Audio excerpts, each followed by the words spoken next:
A lot of shard volleys. John Phillip Whetstone back at it. Plays Burn a lot on the SCG Tour.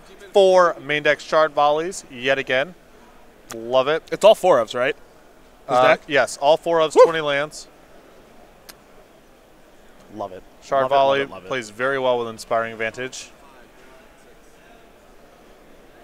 We're going to see John on 6 cards. Austin's on 5. John has a Bloodstained Mire to start. Austin with a Cavernous Souls Naming Human and a Vial. Inspiring Vantage into Monastery Swiftspear here for John Phillip Whetstone, number 14 on our SCG Tour leaderboard. Plays the same deck in Modern every single time, and Burn continues to be pretty good, partner. It's got, I think, a passable matchup with humans, a passable matchup with Dredge, though with Creepy Chill that may no longer be the case. An actively good matchup with Tron, and given those 3 decks' popularity on the SCG Tour, Whetstone's experience playing this archetype, he's been able to piece together multiple good results over the last few months. For Collins, he's going to put his Vial up to 1. It looks like it'll be an Ancient Ziggurat as the second land, and now he's going to figure out what spell he wants to play.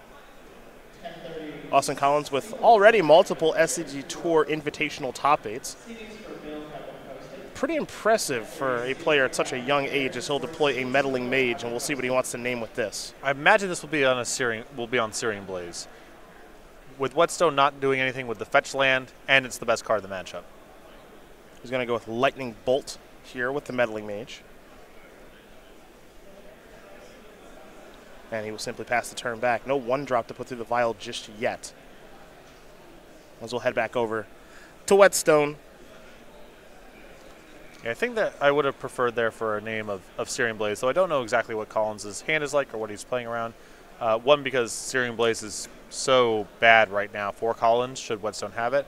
And second, because there's some chance if Whetstone had Lightning Bolt in his hand that he would have just fired it off last turn to deal an extra point through Prowess. So there's some, certainly he could be sitting on a Lightning Bolt, but there's a greater chance there's no Lightning Bolt in Whetstone's hand than there is no Searing Blaze. Well, unfortunately for Meddling Mage, it is just hard to figure out what card to name in this matchup. Everything is so redundant. Yeah, I would just name the Searing Effect because it's the worst thing to happen. Well, there is the Searing Effect, which appears to be the worst thing that could happen. You lose. Yeah. Meddling Mage. Meddling Mage is headed to the graveyard. Monastery Swiftspear going to get a little larger. Austin Collins is going to take a total of 5 damage this turn. Not doing anything with the Bloodstained Mire made me suspicious. Sure. None of the things where he could have cast a Lightning Bolt. He didn't do anything with the fetch land. None of those are 100% he has Searing Blaze in his hand. There's just some circumstantial evidence that would lead me to believe it's more likely than not, or more likely than it, is just based on the probabilities of the draw. Another snow-covered mountain here for John Phillip Whetstone. We'll see what the follow play is going to be. Yes. It will be a shard volley. Want to get some more damage through. Bang. Doesn't need an additional mountain, it appears. So, John Phillip's going to get through 3, 6, 7. That's 9 points that turn? That's a ton. That's not a lot. That's for sure. We head back over to Austin Collins. His Vial will slide up to 2.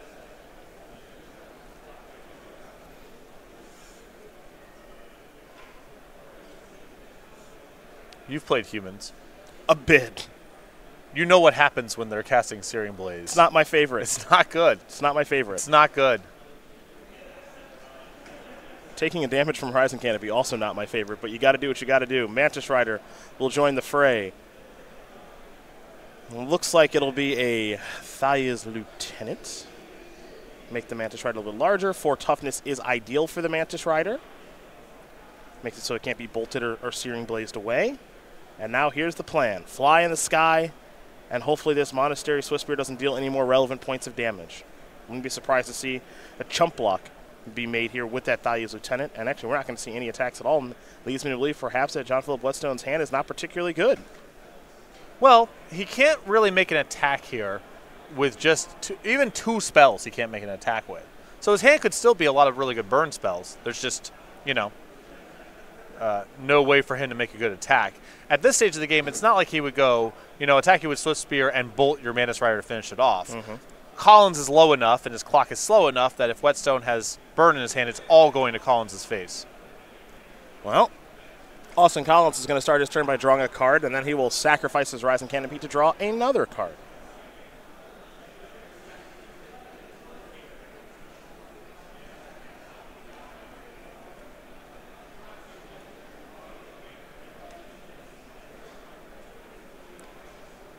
Unclaimed Territory will be the play. I presume that's naming human. And now here is a Thalia's Lieutenant that's being hardcast. A little bit interesting because he's got the Vial on 2. Likely that there's another 2-drop in Austin Collins' hand. Well, the sequencing there is a little bit weird too, right? You imagine you'd Vial in the 2 first and then Thalia's Lieutenant for the extra pump. Well, so what you can do with that is you play Thalia's Lieutenant, trigger on the stack, Vial in a 2-drop. That'll grow the Lieutenant, and then Lieutenant will grow the other creature. Doesn't look like any of that's happening, though. It does not appear to be the case.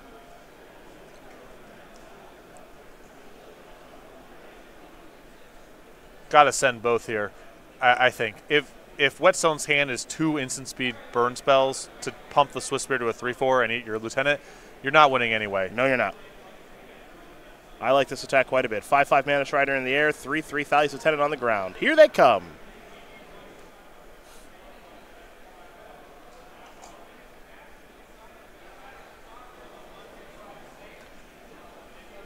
And John Phillip Whetstone does appear to have 3 cards in hand, so because he didn't play a land last turn, I think we can assume those are spells. Yep. Yeah. There's your block. 5 damage going to come through. Can he finish the game off in this turn sequence? That's the question. There's a Boros Charm. Collins is down to 5. It's either lethal this turn or it involves Lightning Helix to stay alive. Mm-hmm.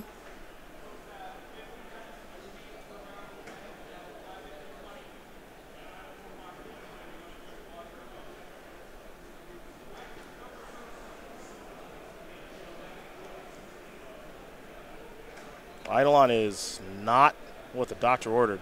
Well, it's not horrible insofar as it's another chump block.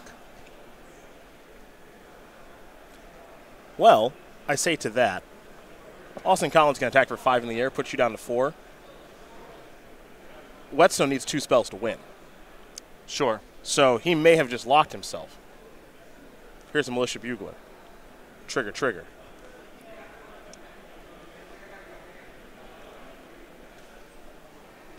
Take a look at a couple of cards here. It's not like that play is 0 risk, though, because Lightning Helix could pull you up. It's true. That's very true. Lightning Helix would have to get involved here. That'll be a Champion of the Parish. And those cards will go to the bottom from the Bugler. And it looks like Austin also has a Mayor of Averbrook. Trigger, he's going to go down to 3. So Mana Strider is going to get to attack for 6 in the air. And then this Thalia's Lieutenant, the smaller Thalia's Lieutenant, will get to attack for 4. So this should be lethal, folks. Yeah, it's just a lethal attack here. I don't think Collins would put himself down to 3 unless he was getting to lethal. So Austin Collins is going to win game number 1 here over John Phillip Whetstone on, I believe, a mulligan to 5 as humans is going to win game number 1 here over Burn early this morning to kick off our coverage of SCG Dallas. Now we turn our attention to the sideboard, and we are going to start with JPW and his 3 Ensnaring Bridges, 3 Path to Exile, 3 Rakdos Charm, 2 Dragon's Claw, 2 Exquisite Firecraft, and 2 Rest in Peace. I'm guessing that the sideboard here is just 3 Ensnaring Bridge, 3 Path to Exile.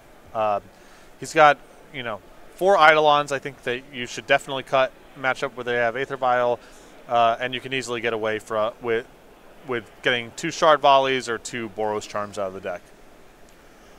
Other side of things here for Austin Collins. He's got 3 Knight of Autumn, 3 Sin Collector, 2 Auriok Champion, 2 Damping Spheres, 2 Izzet Staticaster, 2 Whirler Rogue, and a Dismember. Great sideboard here. 3 Knight of Autumn, 3 Sin Collector, and 2 Auriok Champion. Auriok Champion's fantastic against burn, so is Sin Collector. Knight of Autumn, you can either have it as a obstinate Battle-Off type of thing or a way to blow up Ensnaring Bridges post-board. 8 major upgrades for Collins in the matchup. Yeah, these are a home run as far as upgrades are concerned. You can get those Meddling Mages out of the deck. You can get some number of Mantis Riders out of the deck as well. Mayor of Averbrook probably. Mayor of Averbrook probably going to go too, especially because it doesn't really trade with anything when you do play it. So happy to have Kitesail Freebooter after sideboard. Hate having Meddling Mage because it's just going to die as we saw in that first game.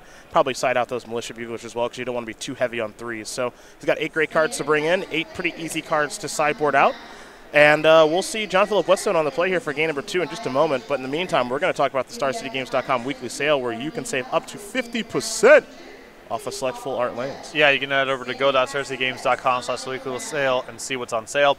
Every Monday, 11 a.m. Eastern Time, website's updated with a new category, so make sure to be checking back at least once a week to see what the categories are. And as Cedric mentioned, for a limited time remaining, up to 50% off select full art lands.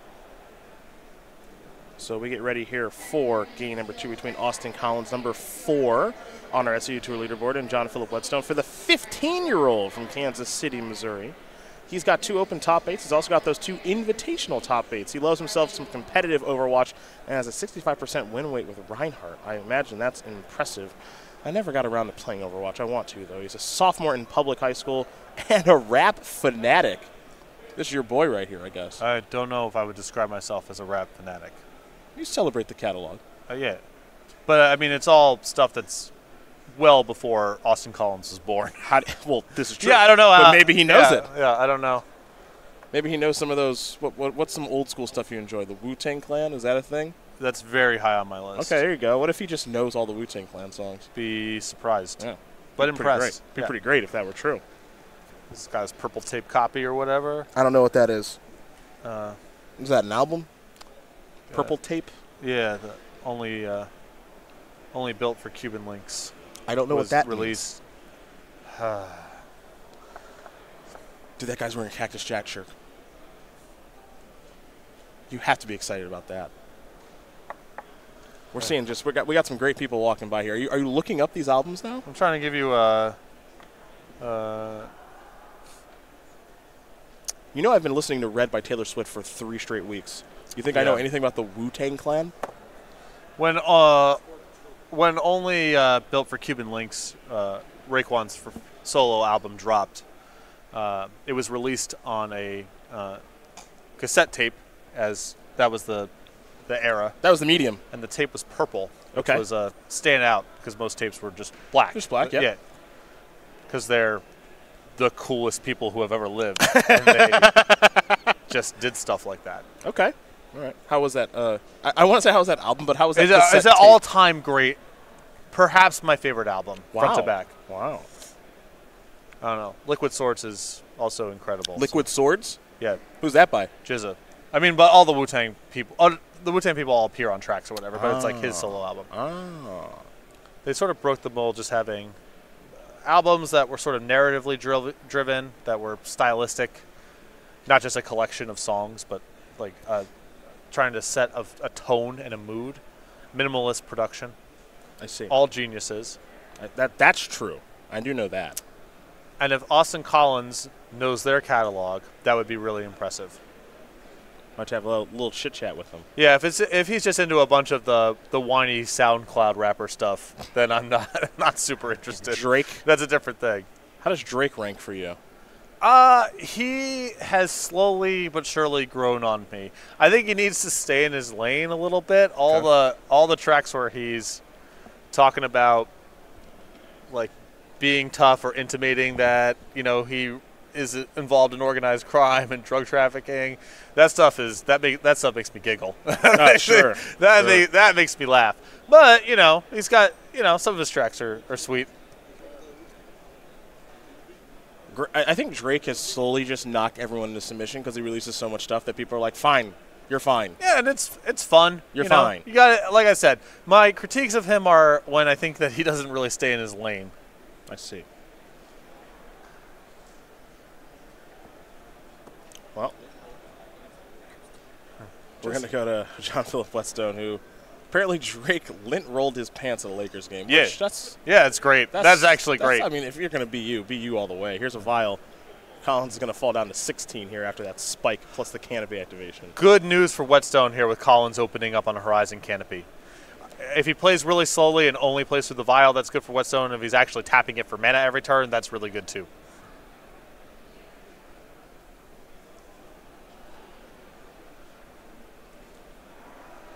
And John will play a Scalding Tarn, simply pass the turn back. Vial's up to 1. This is what we call the painful way of doing it for Austin Collins. All right, Ziggurat's less painful.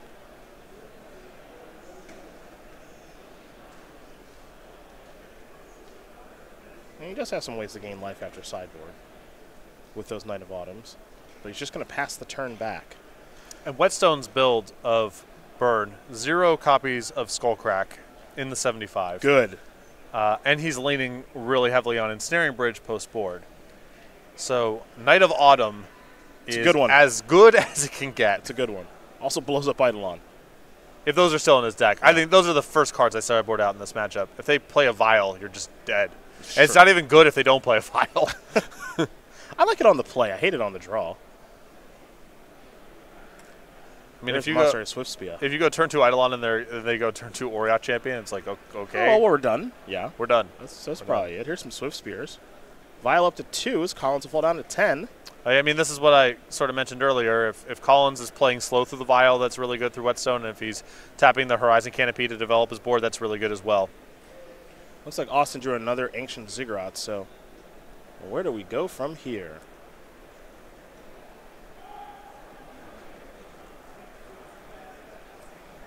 And there's the Ziggurat. Be a good time for a Knight of Autumn.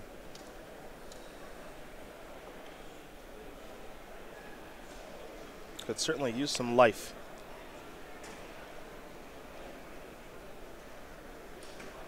As these monsters, Swift Spears, are looking pretty threatening.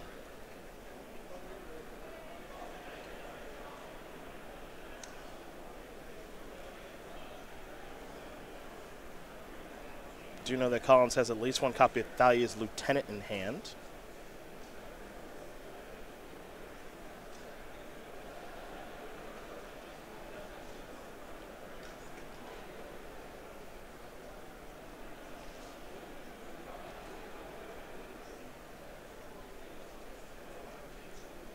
But he is unsure of what he wants to play this turn, that's for sure. All right, so there's Lieutenant. Trigger on the stack. He'll violin, it looks like Mare of Averbrook. So the Mare will trigger the Lieutenant. That'll go +1/+1, and then the Lieutenant will give the Mare a counter, so that'll get +1/+1. So the Mare is a 2/2, and Lieutenant is a 3/3. Your round 2 pairings are online. There is the very powerful Mare of Averbrook, a 2-mana 1/1. Other human creatures you control get +1/+1 at the beginning of each upkeep. If no spells were cast last turn, you can transform the Mare.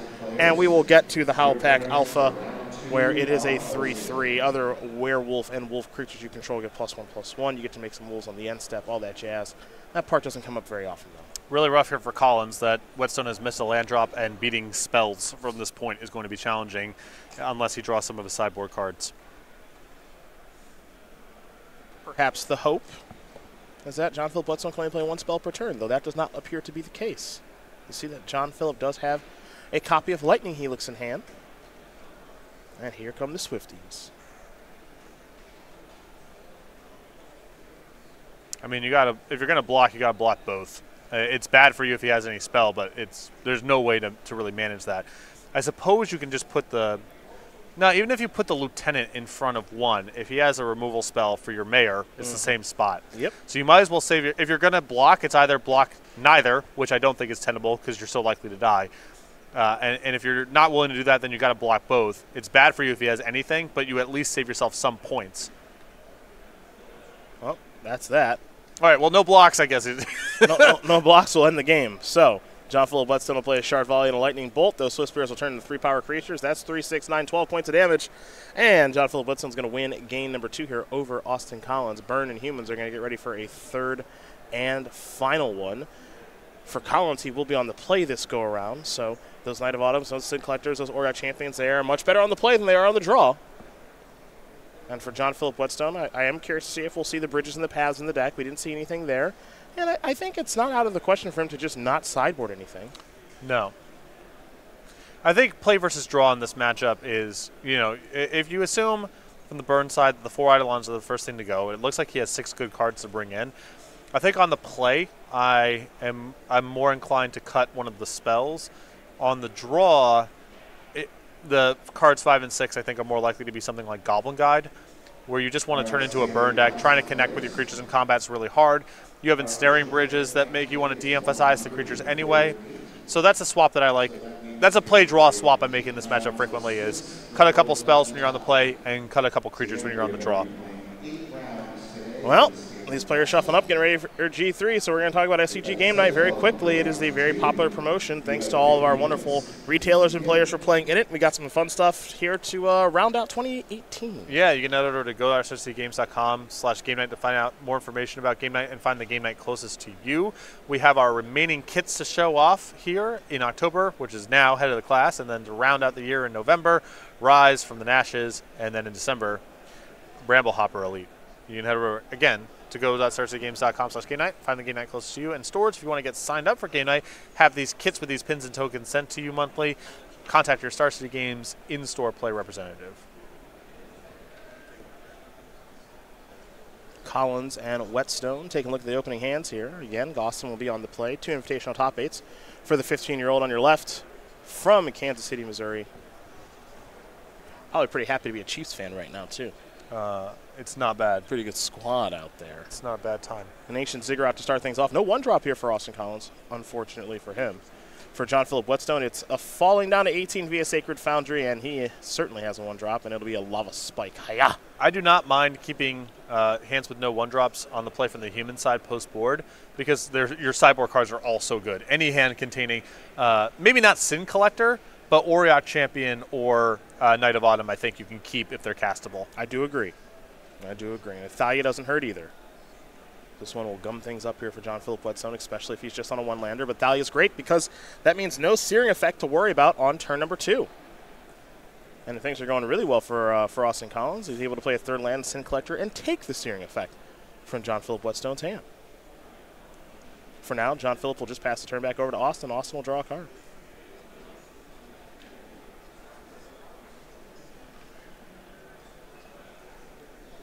In for 2 with the Thalia. John Phillip's going to fall down to 16. Collins with the Plains. And here's a Sin Collector. It's a great start here for Austin Collins. Lightning Bolt's going to take care of Thalia, but the Sin Collector's going to yank a card. As there's a Blood Crypt, that means Rakdos Charm may have come in. And let's see what John Phillip is working with. A whole lot of Shard Volleys. Nothing but nugs. Along with a Path to Exile and a Lava Spike. Nothing but nugs indeed. Pardon me, is that a... That actually might be an Ensnaring Bridge, not a Path. Yeah. The promo one. Yeah.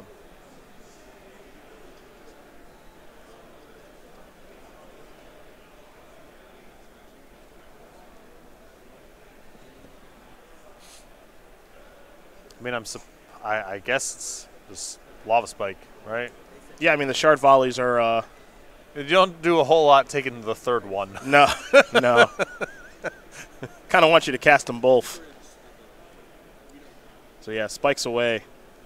Weird hand here for John Phillip Whetstone. You see kind of the diminishing returns there of Shard Volley. Yeah, but post-board, he's just trying to be a Lava Spike plus Ensnaring Bridge deck. It's not, Shard Volley is not the cleanest fit with Ensnaring Bridge all the time, but still an easy card to cast at least. Monastery Swiftspear the draw.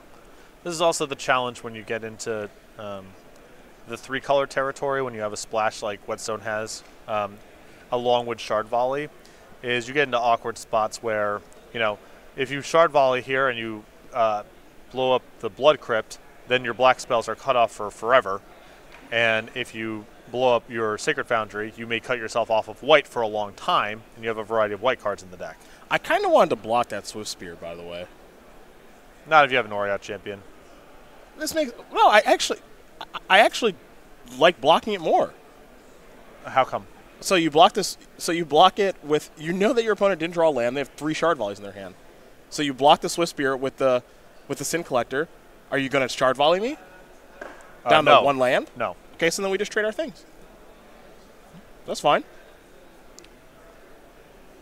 I'm totally fine with. I'm totally fine with that trade. I don't know. With 17 to 11, and if his hand was really Thalia plus Champion, he may just want to race here.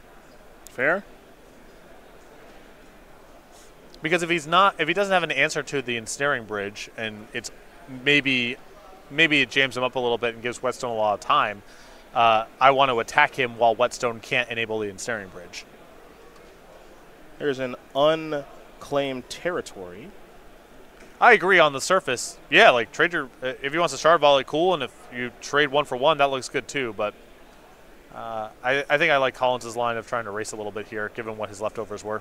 It'd be a 2-mana vial and a passing on the turn. Bang! Bang! Nice. Shard volley that. Now he needs to draw a land so he can play the bridge.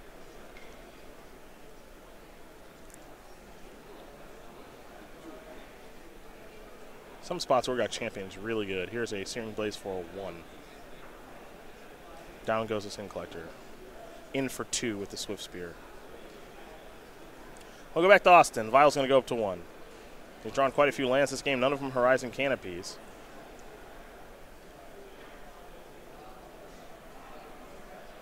I think he may have just drawn a copy of Mantis Rider. Didn't get a great look. Must not have been. Here's an attack for 1.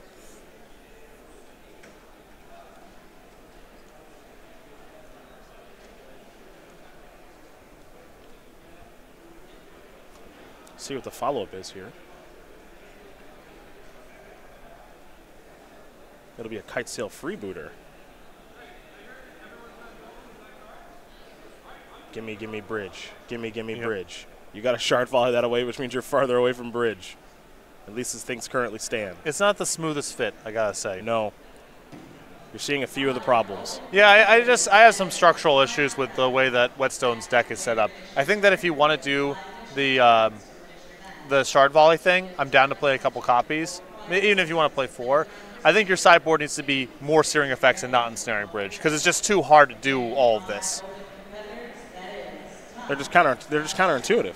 Yeah, with how they work. I mean, Whetstone's like, he's drawn a few lands and then stopped, and it's still hard for him to cast his stuff efficiently. Mm-hmm. See what this is. Suspend Riftbolt. Vial's going to stay on 2 here for Austin Collins.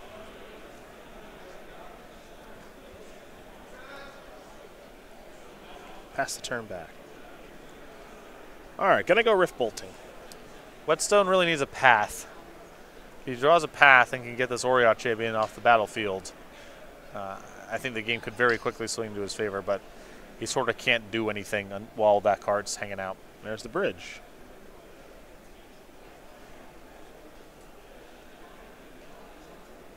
Oh, there's a basic mountain here. Yep. That's why in this matchup I think it's really important to get game 1 from the burn side. I think game 1 is slightly favorable for burn, not by a ton, but you have to get it because post-board, the sideboard cards that humans have are just so hard to beat. They're really, really good. And it depends on how much they want to load up, too. Not everyone plays Oriot Champion. Most people do play Sin Collector. And at this stage, Knight of Autumn is pretty stock. Yeah. Knight of Autumn is another incentive, I think, to move away from Ensnaring Bridge. They're just going to get you. So just Searings and Skull Cracks and maybe a path or 2. That's how I would want to approach it. I do like the idea that Justin Elkins brought up yesterday. Satyr Fire Dancer. Satyr Fire Dancer also seems not bad, incredible against them. Doesn't solve the Aura Champion, but few things do, and all their normal draws are going to get swallowed up by that card. Yep. It's like, you got a Knight of Autumn, all right, it's dead. You gain some life, I don't care. That's dead, and so is everything else. Yep. Satyr Fire Dancer is a good approach, I think. That's the right way, I think. Is Fire Dancer an enchantment creature? I think so. Okay. Yeah. Because I remember, I'm pretty sure Knight of Autumn can kill it. So that's a bit of a downside there, but yeah, but then they're not getting 4. Yes. And presumably you can set up Satyr Fire Dancer to at least get some money on the way in. You set up a turn of Fire Dancer plus Spike, you kill a thing. Mm-hmm. If they kill on the way back, you got your money. From Theros block. Haven't seen a ton of this one in sideboards, but perhaps that will change. I think this one is, and Banned Spirits too, not great against this card. It's not great for Banned Spirits. Great. Yeah, I think this one's poised for some movement.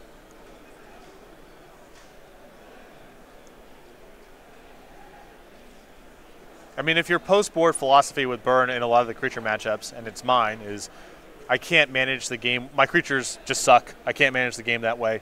I need to be on lava spikes and just try to finagle their creatures and searing them down and burn them out before I get overwhelmed. This card makes a lot more sense than Ensnaring Bridge does. Yeah. For me, Ensnaring Bridge is just very archaic. Yeah. Everyone knows it's coming who's playing a creature deck, and everyone's prepared for it because everyone has artifact removal. Yeah. So, like, what kind of advantage are you getting by playing Ensnaring Bridge? I feel like the answer is very little. You're not blindsiding anyone with this card anymore. Right, and so Knight of Autumn they're bringing in regardless.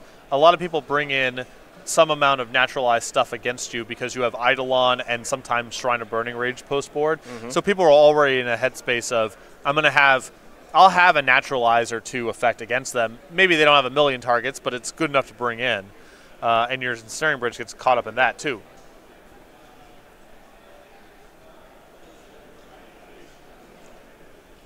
So we have some Shard Volley action here. Yeah, this is getting Whetstone to Hellbent. Leaves him with both black and white mana to do whatever, and gets in quite a bit of damage. So Collins here is flooding out. If he finds a Knight of Autumn, he should be golden. I think he already has one. I think he's just been slow rolling it for a while. Cool. Yeah. he's just been slow. Because like he almost hardcast it and then didn't, and like I'm like, okay, I'm pretty sure he just has one in his hand that he's not playing, as he's gonna go up to 6. Just kind of little trappy poo, as the mayor's gonna bring him up to 7. Here's an attack. Put you down to 7, so it's 7-all, I believe.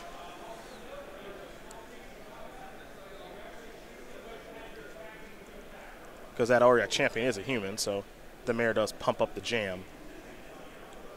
Oh, draw step, Sin Collector you. Yeah, he's doing okay. He's doing okay. Trigger. Nice sorcery there. Inspiring Hand. You can have that. That is fun. For the burn players out there, I just don't think Bridge is the way to get people anymore. Yeah, I think that every humans player can sort of hang back and wait to draw one of their, Reclamation Stage, Knight of Autumn type of cards. Well, you can just stop saying Reclamation Stage. Sure, whatever. We're done with that. Whatever the card is. We got an upgrade in the Knight of Autumn. Rex Sage did some nice work, but it's gone. Beat down a clock. I like the no attack with the Knight of Autumn, too, just in case you draw a copy of Phantasmal Image. I mean, isn't he on a... Oh, okay. So I guess the reasoning is if you attack with everything, he blocks Knight of Autumn. Draws a bridge. Draws a bridge, and you want to leave Phantasmal Image as an out to that. Yeah. Gotcha. Yeah. That makes sense.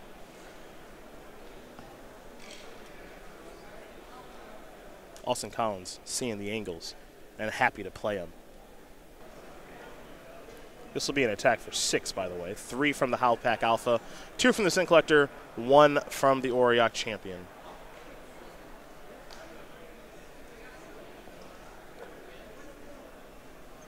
We know that John Phillip Whetstone has an Inspiring Advantage in hand and needs to draw a bridge to play. I think he's just going to play this and hope it's a bridge. It's a Boros Charm, and that is going to do it. So Austin Collins is going to win this match over John Phillip Whetstone. 2-1. Humans will take care of Burn, and it's the power of some of those sideboard cards there, folks. Auriok Champion and Knight of Autumn and Sin Collector. They all showed up in Game 3, and they were all